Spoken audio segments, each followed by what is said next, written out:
The mathematically inspired bottle of pie was hard to miss. It came out in 1998, but to me the bottle speaks of perhaps a previous decade of design. It's very now too, and I think the shape and particularly the texture on the back of the bottle speaks to like the 1980s, which is kind of like a postmodern feel to it.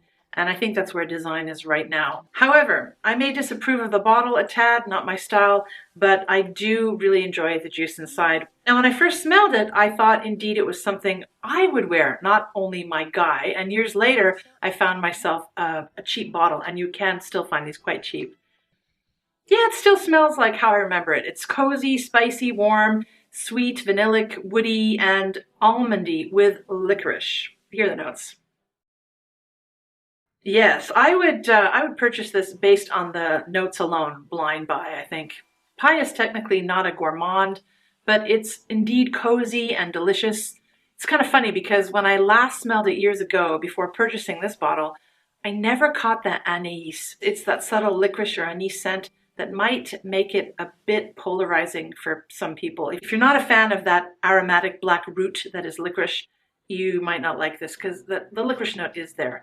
Now the anise, licorice, they're not the same, I know, they taste different, but they smell similarly because they both have something called anthol. I'm not sure if I'm pronouncing that right, but it's an organic flavoring compound used in perfumery. Booziness, burnt sugar, and vanilla in all its permutations permeate this scent from start to finish, and mixed with the almonds, beautiful, especially when the alcohol starts evaporating.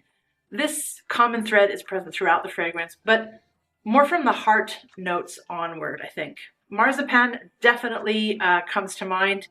Brown baked sugar adds a sweet layer to the dark nutty vanilla and anise laced tonka beans, and resinous benzoin. Yeah, that's what I'm talking about. All the more so in the dry down. I love the dry down. If you're a fan of the more expensive spiritueuse double vanille from Guerlain, this relatively affordable classic might be up your alley, I think.